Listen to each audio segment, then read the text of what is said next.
I'm just trying to see if there's anyone on. I don't know if there is or not. Looks like there might be. Good morning, good afternoon, good evening, just depending on where you are. Oops, hang on, I've got some feedback on my computer. Hold on. Good morning, good afternoon, good evening, just depending on where you are. Oh, that was my phone. So maybe it's not my computer. That sounds okay. All right, so if you can't hear me, let me know, but otherwise, all good. Let's go. So today I am talking about, I've got a weight loss update, what's happening with my weight. I had a couple of blood tests done, so I'm going to be talking about those. So one of them, the results is awesome, the other one not so awesome, but I may know why. I'm also going to talk about wild turkeys and flies, and I'm going to be answering any questions if anybody has them. So pop them into the chat if you have any questions. So how has your weekend been? If you're still in the weekend, that's great. My weekend is long gone. It's now Monday morning here, and the weekends just seem to fly by. I did get some stuff done though. I had to finish all my bookwork for my tax because it's tax time here in New Zealand. I did manage to get to lie in the sun for a while on Saturday, which was pretty cool. And what else did I do? Got some exercise done. I actually filmed it and I put the video up onto Instagram and onto X, and just showed kind of what I've been doing. And I exercised so hard I felt like I was going to vomit again. That happened a little while ago, but I'm really happy that that's the case because I haven't been able to exercise that hard for a long time. So it's really cool. And some of the stuff that I'm doing, it's just, like I do my sprints, which I'll show a video of shortly. And I also do some other things like some resistance training, a lot of body weight stuff, some with a little bit of weight. So I've just got a nice little short kind of fairly full-on routine, some flexibility exercise. And I'm also teaching myself to jump up the stairs on our veranda outside. So jumping with 2 feet up the stairs, it was so hard to even start that. And yet, when we're young, we take that sort of thing for granted, which is, as we get older, we just stop doing things like that and we lose the ability. And that's something that I'm really aware of because I see in my work with my clients, I've got a lot of elderly clients and I do body work. So I do, if you don't know, something called contact care flinch lock release, which is a New Zealand modality. I also do a bit of massage and soft tissue work. And so the massage and stuff I've been doing for about 30 years. The contact care I've been doing for coming up 10 years. It'll be 10 years at kind of towards the end of this year, beginning of next year, I think. So just over 9 years, I guess. And I have a lot of, as I said, elderly clients who their biggest problems are sarcopenia. They've lost their muscle. They have no flexibility. Their bodies are rigid, and a lot of them struggle even to get on and off my table. And you can just, some of them I've been treating for the last 8 or 9 years, and you can see them deteriorating over time. And all of that is kind of mostly preventable, if we actually keep up with, some strength, keep our bodies in good condition, keep a little bit of flexibility there. Strength and flexibility are the most important things, I think, as we age. And so that's very much on my mind. It was when I was really unwell and unable to exercise, which was driving me a bit nuts because, I'm really, as I said, I'm really aware and I could feel myself getting weaker. I was nowhere near fit, feeling very unhealthy. And so I was really kind of scared for a little while there, but not now. Not now. Things are getting so much better. So how has your weekend been? Hope you've had a good one. Hope it's being a good one if you're still in Sunday, wherever you are. So the weather here has been spectacular this weekend, and it is again today. It's just glorious outside. And our wild turkeys. So I haven't mentioned our wild turkeys, I don't think, here on YouTube. I have put videos up on X, but we have wild turkeys here. And so there was a whole flock of them. We actually had 2 mother turkeys and 19 babies between them that were in our paddock next door for probably a couple of months, late last year after the babies were born. And then they've kind of vamoosed, and now there's flocks of them around. And I have a video here somewhere now. I'm going to see if I can drive this because this whole live streaming thing is a little bit new to me. And so we will see if I can get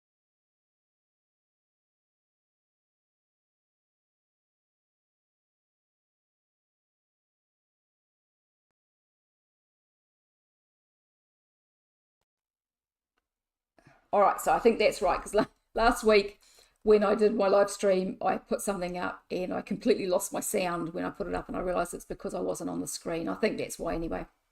So hopefully there is still audio now. So you can see these turkeys across the road. I counted them and there was about 30 turkeys.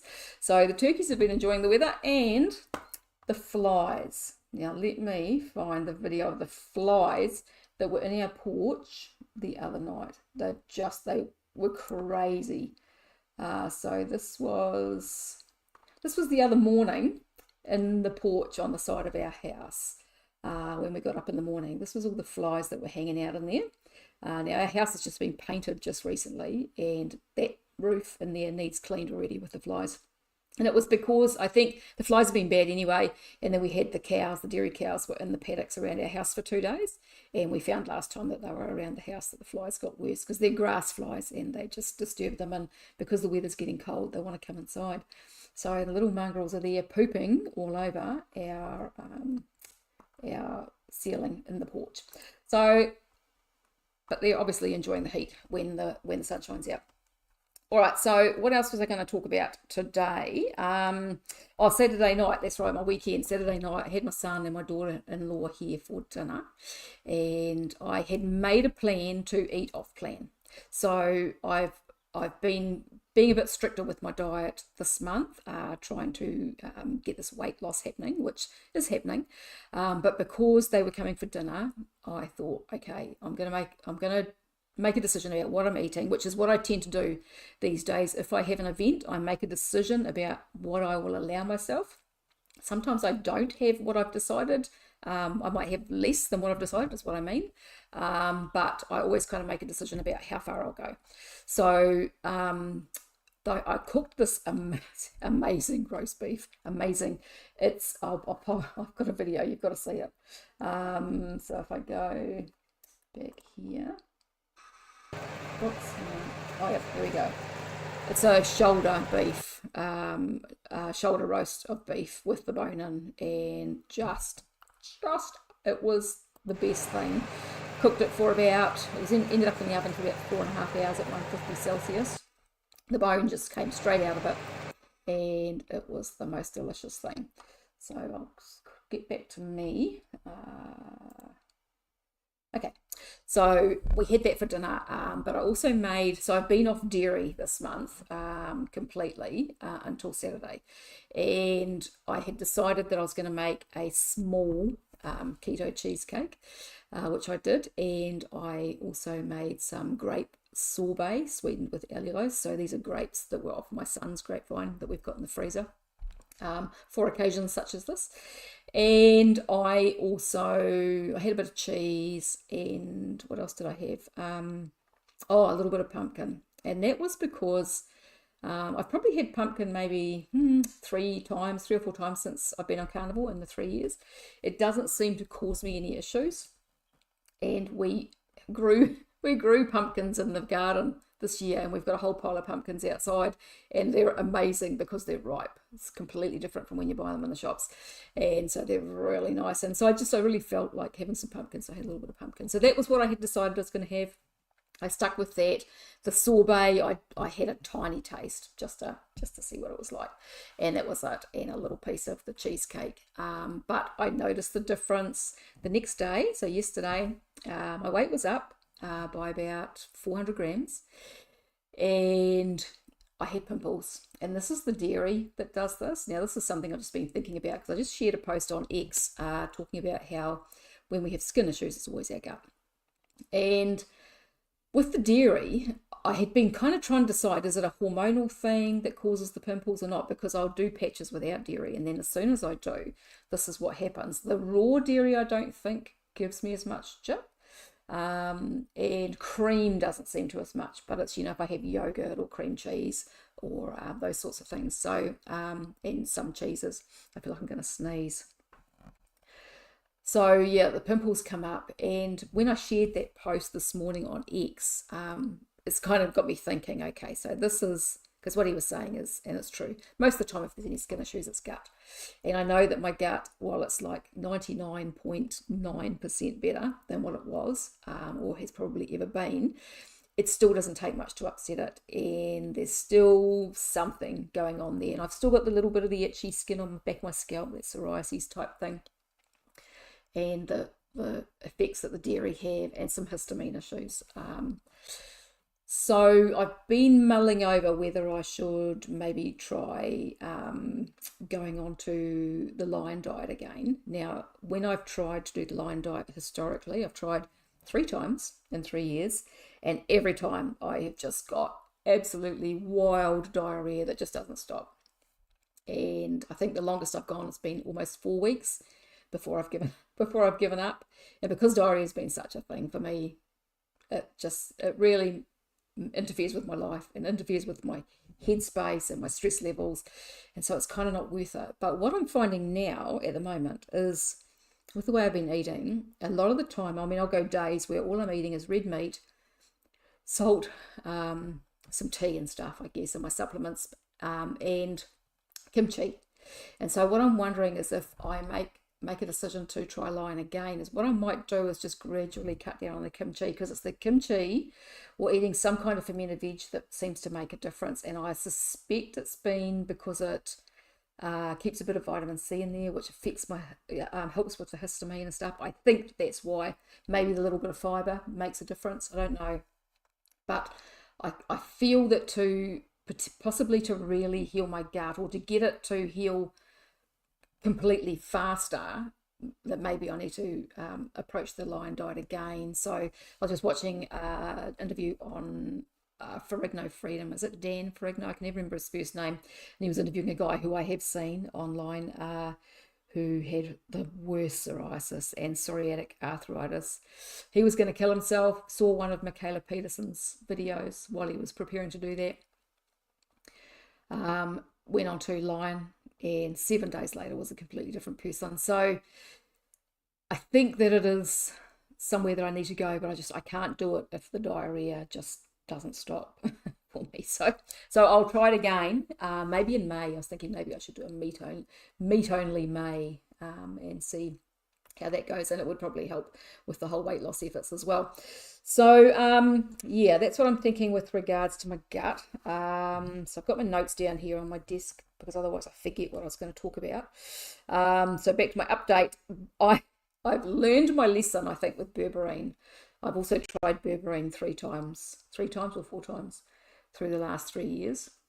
And while I think it made a difference to my gut microbiome when I was working on SIBO and the whole mold illness thing, because I think that mold had definitely was growing, had colonized in my body, and I was suffering with the results of the biotoxins from that.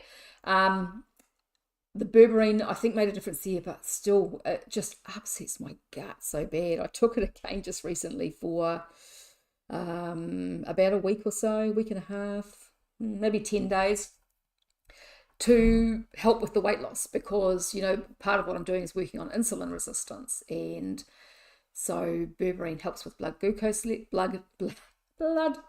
levels. It helps with insulin resistance.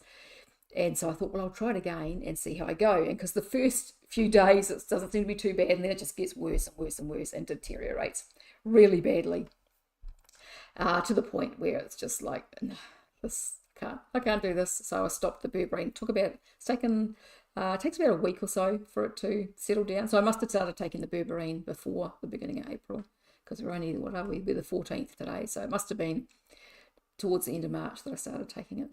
And yeah, just not good. So I've given up on the berberine for now. I was thinking about trying it again with just a really tiny dose and building it up. Maybe sometime in the future. I'll see. I don't know. I'm actually going to try something else soon for the whole insulin resistance side of things as well, that's supposed to help. And I'll talk about that in the future once I've started and see how it goes. So as I said, my exercise is going really, really well. And I've been doing my sprinting now. I have a quick video from my sprint this week, and I'll see if I can get that up here without cancelling myself out. I've got the roast again. I don't want the roast. Where are we? As you can see, I'm not very professional at all this. Where's my sprint video? Turkeys. Oh, sprinting. Here we go. So if I add that, and So here's my sprint this is from Friday. So it continues to get better, and I'm kind of getting faster because we've been going down to the park. I think last week when I did my live, I can't remember what I was sharing that I cut the sound out of, that the sound cut out. So it may have been about the sprinting, I'm not really sure. But up until the last couple of weeks, we've been sprinting just in the yard, and we're kind of getting to the point now where that's not long enough. So Dr. Sean O'Mara, he's the one that's the huge proponent of sprinting. He says to he recommends do it 2 or 3 times a week, 6 sprints roundabout for up to 20 seconds each. So, I mean, in our backyard, we're only doing 7 or 8 seconds. For hubby, it's only about 6. And so it's just not long enough. So we've decided to make an effort to get down to the local athletics field in town a couple of times a week. And so we went down Friday. We're going to go down again today. So today's Monday. And so it gives us a longer distance to run. I mean, I can hard out in my sprint here. I think it was about 11 seconds. So I can't do 20 seconds still. And that was the problem with being in the shorter distance, is it didn't give us the opportunity. We've got to stop, otherwise we hit the electric fence, and I don't want to be doing that. I've touched it once, and that was enough for me.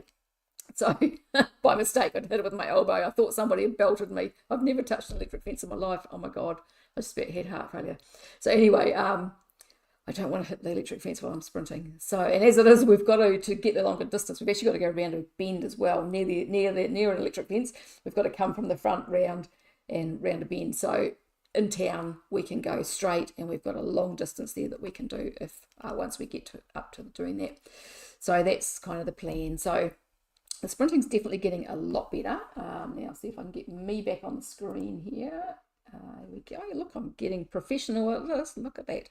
I've got better light too. I've shifted my office around. You'll see there's a bit of a different view behind me. I put some pretty things on the table behind me and stuff. You can see my sauna.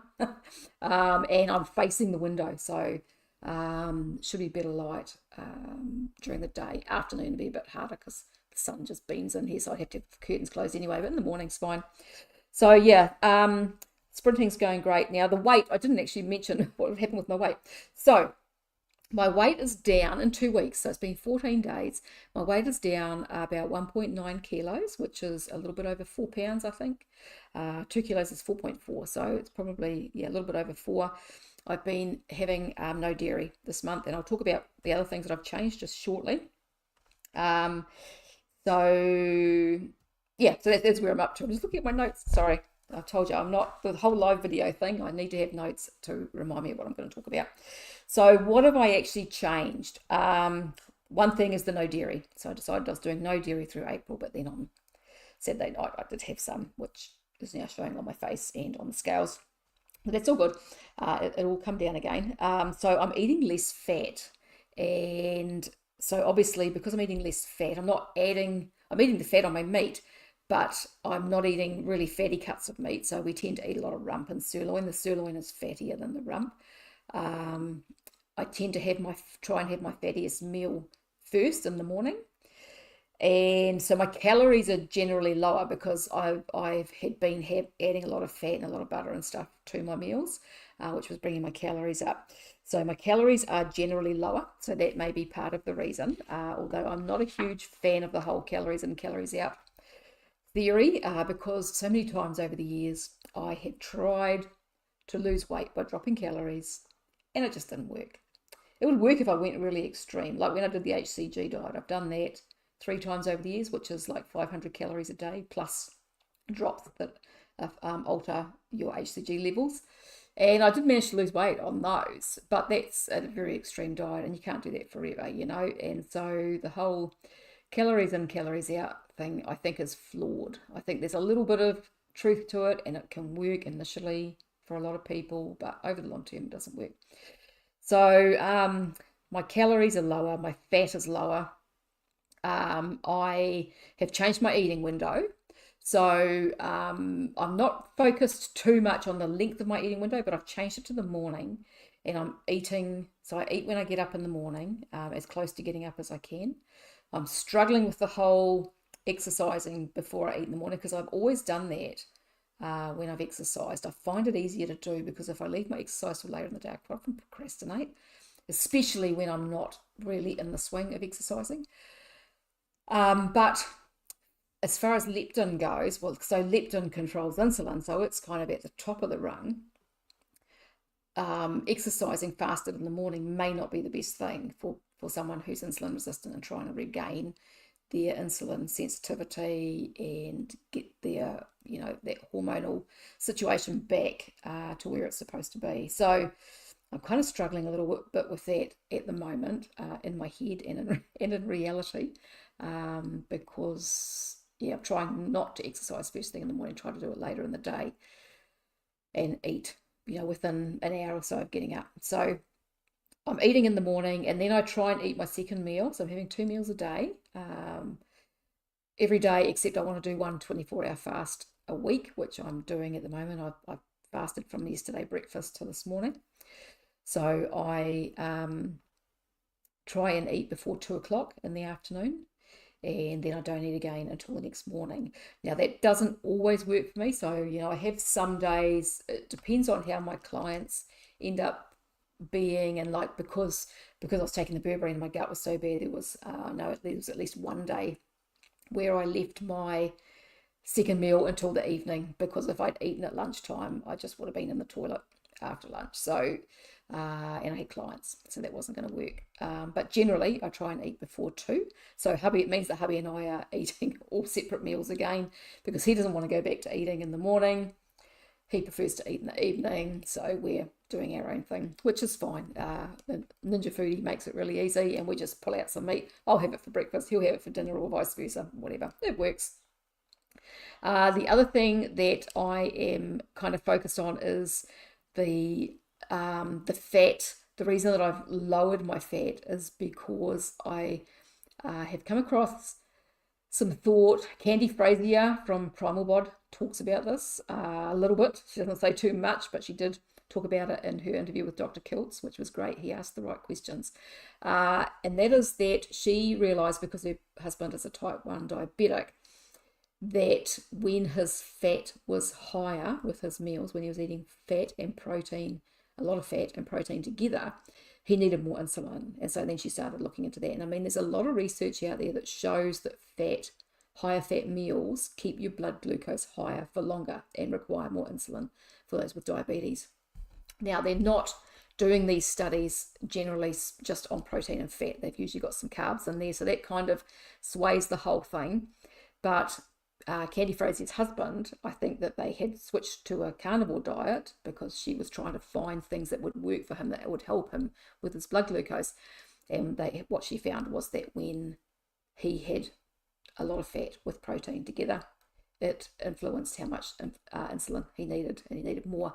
And also the timing, because we're more insulin sensitive in the morning than we are in the evening. So that's why I've switched my meals to the morning, even though I kind of prefer to eat in the evening because it's just more convenient, with life. And I'm fine, fasting through the morning. But I actually do find that I feel calmer, sort of, a lot of the time when I eat in the morning. I think it has an effect on my cortisol levels and stuff. So yeah, there's some real benefits there. Now, what I'm noticing, because I'm tracking my blood glucose, is that my blood glucose is overall quite a lot lower.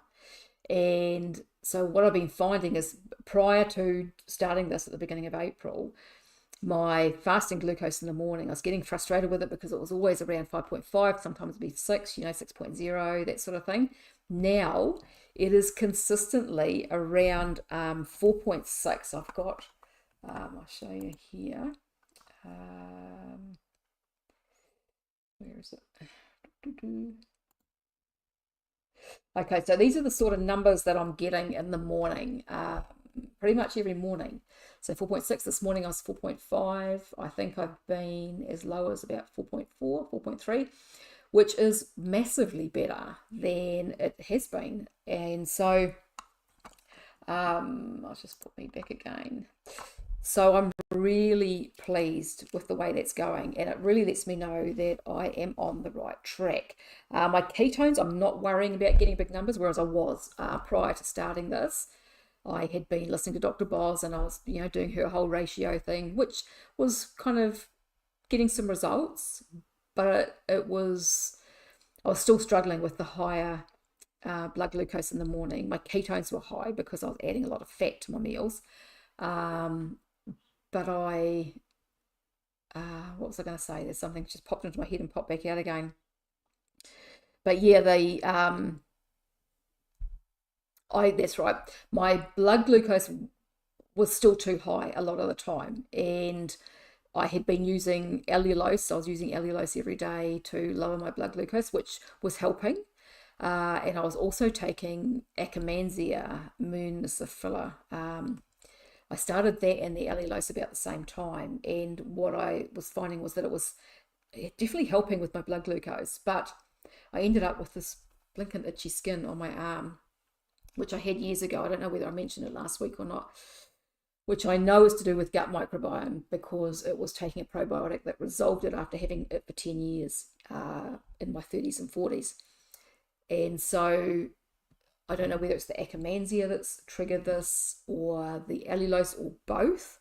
The allulose definitely seems to make it worse again if I have some allulose, like I did on Saturday night. Yesterday it was really itchy last night. So I'm hoping that eventually that will go. I'm taking Saccharomyces boulardii again, and histaminics, which is probiotic that is for people with histamine issues, and made by Seeking Health. So I'll link to those under the video if you want to go and check those out. The Saccharomyces boulardii I have found very helpful over the last 18 months, 2 years. I've taken it off and on, and it really seems to do good things for me. It's not a bacteria, it's a yeast, and it helps to balance out other bacteria. So that's why I thought I'd go back onto that again and see if I can resolve this whole itchy thing. It's just this arm, but it drives me a bit nuts. Nothing to see.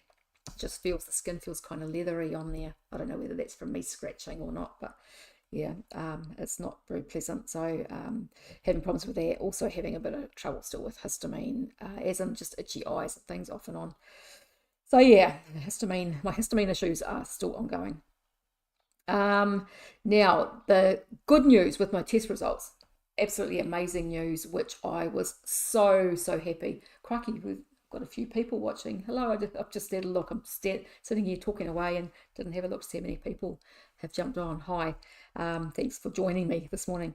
My insulin test results, I had an insulin test and a ferritin test done on last Monday. My insulin results kind of blew me away. I didn't expect them to be as good as they were. So my history with my insulin tests, I actually had one more done than I remembered. I had one done last November. I thought that I hadn't had one done since April last year, and I will pop up the results of last year's one onto the screen, so you can see here. Hopefully you can read that. I've just put this together. So my insulin results last year in April, I had been tested in February, and my results were 10. That's in the American IU per ml, whatever it is. And as you'll see at the top of this thing that I've just shared, Dr. Berry in Common Sense Labs says that they should be under 8 to be very good, and under 5 is optimal, right? So that's in the IU ml. We test in the different way that here in New Zealand, I think it's is it MMOL or PMOL, something like that, I don't know. But anyway, so I convert it so that I can compare it to what Dr. Berry says in his book. And so back in my first test in February, I think I'd had a test done the year prior, and it was pretty high. I can't remember what it was. Then I had one done in February, and it was 10, and I was like, oh, great, it's coming down. Then I had one done in April. So I had been eating a high-fat carnivore diet for 2 months, and I had a test done, and I was 15. It had gone up by 5 points, and I just was like, what the hell? I didn't understand why that had happened. And so I stopped the high-fat carnivore at that point, and was like, I don't get it. I don't understand why that's happening.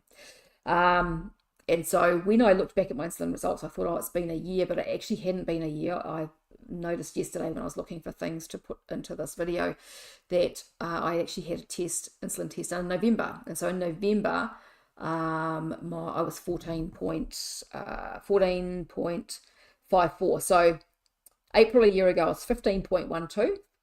November, just gone, I was 14.54. And now my test that I just had done was 8.9. So I'm only 0.9 above the very good range. So that's just makes me realize that I'm absolutely on the right track. What I've been doing with my circadian biology, like I've been working on my leptin levels, going out and watching the sun rise and the sun set, wearing my blue blockers. At night time, I wear blue blockers when I'm on the computer, usually that are they block out half the blue light, just mainly to protect my eyes. But in the morning and especially at night time I'll wear the yellow blue blockers, which can be a bit of a challenge when you're walking through a fairly dark house. I crashed into my, I've got a handpan drum and it's on a stool, and I crashed into it the other night when I was walking through because I didn't see it. But anyway, so I wear those, and so obviously what I'm doing is working. And I was just it's made my whole week, like I've just been over the moon since I got that result, just absolutely over the moon, which is fantastic. If anyone has any questions while I'm talking away, just pop them in the chat box, and I'll get to them when I look at my screen here and there. So the other test that I had done was ferritin, and this is not a test that I've had done for years. I've been thinking about it because you see quite a bit of talk within the carnivore community about potential problems with iron storage if you have hemochromatosis and don't know it. I do know that my husband and I both have a gene that can pass on hemochromatosis to our children potentially. So I don't know whether that means that our son may have it, because we both have that gene. I don't really know. I need to look into that more. But it's kind of been on my mind, and because I still obviously have a bit of inflammation and stuff in my body, and my husband does a little bit, but he's pretty good these days. I kept thinking I must go and get a ferritin test done and just check that those iron levels aren't too high. So finally did that, and hubby's was okay. So his came in at 380, which is the top of the range for males in Ken Berry's book. So he's in that normal range, which is fine. And chances are, I don't know whether he would have been higher initially or something. I don't know. Things seem to be getting better with him with regards to testosterone and stuff over time. He's 67, and his testosterone was already in trouble even through his 40s and that, I think. And then we went on to a vegan diet for 6 months prior to going carnivore, and all the muscle fell off him, and his testosterone levels just tanked. You could tell there was nothing left. And so he's gradually building those back up again, and he's starting to get a bit of muscle back on him, a bit of strength, and there's other more obvious signs that testosterone is rising sometimes. So which is cool. So his ferritin was fine. Mine came in at 510. Now, women are supposed to be 288 at the highest. At my age, I think it goes by age. I think it does with ferritin. So at my age, 288 should be the highest, and it came in at 510. So initially I was like, oh crap. Okay, so what does this mean? And I was going to race off and have an iron panel done, but then I thought, well, I might give it a couple of weeks, because I'd been taking that berberine and my gut was obviously so inflamed. That might be why it's high, because inflammation anywhere in your body can raise your ferritin. So I thought I'll give it 2 weeks. I mean, my gut's pretty settled now, but I'll leave it probably until next week, and I'll go back and have another ferritin test and see where that's at. If it's still high, then I'll have an iron panel done and just make sure that there's nothing going on there. And yeah, I don't know. I mean, there's so many tests that I would like to have done, but it just all comes down to money, and money's tight. And that's just the way it is right now. So I can only kind of limit it as to what I can do. So I've kind of got to go, okay, what's the most important thing that I can get done right now? And then I'll do that. So yeah, the ferritin I'll do again next week. So hopefully it's not iron storage. I mean, I've seen people online talking about how when they had their ferritin test done, it was in the thousands, and they've had hemochromatosis or whatever, or something else going on. So 510 is probably not that drastic, but still high enough to be a little bit of a concern. So the other thing that's come out of that is I've actually booked to go and donate some blood I couldn't get in until the end of May. which I find really interesting because, I mean, they're always screaming out for blood donors, always going on about how, there's not enough people that donate blood, blah, blah, blah, blah. And then you go to book and you can't get in for nearly 2 months. How come? Even in we're in a small town. I was looking at the small town centres around us. I think they use different halls, or they have a bus, I think, that goes around sometimes, or a van or something. And then I thought, oh, well, I'll have a look in Hamilton, because, that's a city and there's different centres there where you can go. So still, May, June, I couldn't get into. So I find it interesting that there's all this information about how there's a lack of blood donors and they want more, and yet we can't get in. So anyway, end of May is when I'm going to do that. And the reason I'm going to do it, even if my ferritin turns out to be okay, is because I want to see how I feel after it. People talk about how good they feel after donating blood. So I thought, well, I'll go and give it a go and see if it makes a difference to my inflammation levels and to the way my body feels. And if it doesn't, then I probably won't do it again. I don't know. But if it does, then I'll probably keep doing it. All right, so what else? Just going to talking about money being tight and test costs. I want to say that I do have 3 different levels of membership set up on YouTube now. So if you want to check those out, go for it. Histamine, itchy eyes, I've talked about all of that. Another thing that I have been thinking about, I've had a couple of people mention about coaching with Carnivore, and I see a lot of people do it fairly quickly into their Carnivore journeys. They put it up, but I kind of didn't really feel like I was in a place to do that. Now I think that maybe I have something to offer. I've had 3 years on this journey. I've got a lot of experience with my own gut health and my weight loss issues and the things that have gone for me. I think I've got something of value that could potentially help other people. Obviously I'm not a doctor, but I have ideas and suggestions that I could put forward to people to help them potentially. And I know that I had a client just recently who had recommended to a friend of hers who was thinking about Carnivore that she contact me, but she'd had a look on my website, and because I didn't have anything offering coaching, she was too scared to contact me. So I thought, well, I might actually set that up very soon, and then if anybody wants my help, wants to ask some questions, then they can certainly do that. So that's something that I'm doing. So basically that's it. That's what I was going to talk about today. Does anybody who's watching have any questions at all? Questions, comments, any ideas for topics for what I might talk about in the future? Because I thought might like to do a live once a week if I can, but it's coming up with ideas and things to actually talk about. So if anyone has any comments or questions, pop them in the chat box. Otherwise, I'm probably going to sign off. Let's have a look. Well, we've been on nearly 45 minutes. Wow, that went fast. No comments, no questions. No? Okay, you can always pop them in the chat box after if you think of something, and I will try and get to those as soon as I can. So yeah, basically that's where I'm at with my weight loss. Is going well. Insulin resistance is going well. I feel like I'm really on track to where I want to be. I want to get all of this excess weight off this year. That's my goal, 20 kilos or so. So we'll see how that goes. I've made a goal to do that the last 2 years and failed. Not failed, but didn't get there. So this year is the year for me. So that's it.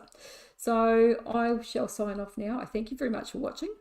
And yeah, follow me. My website is livingcarnivore.life. My Substack is suewoolidge.substack.com. You can find me on here, on YouTube, on Instagram, Living Carnivore, on Facebook. It's actually Living Carnivore is the URL, but they won't let me change my name yet. I've got to do that at the end of the month to Living Carnivore. And yeah, that's it. That's me. That's where I'm at. Okay, thanks for watching. I will talk to you again another day. Goodbye for now.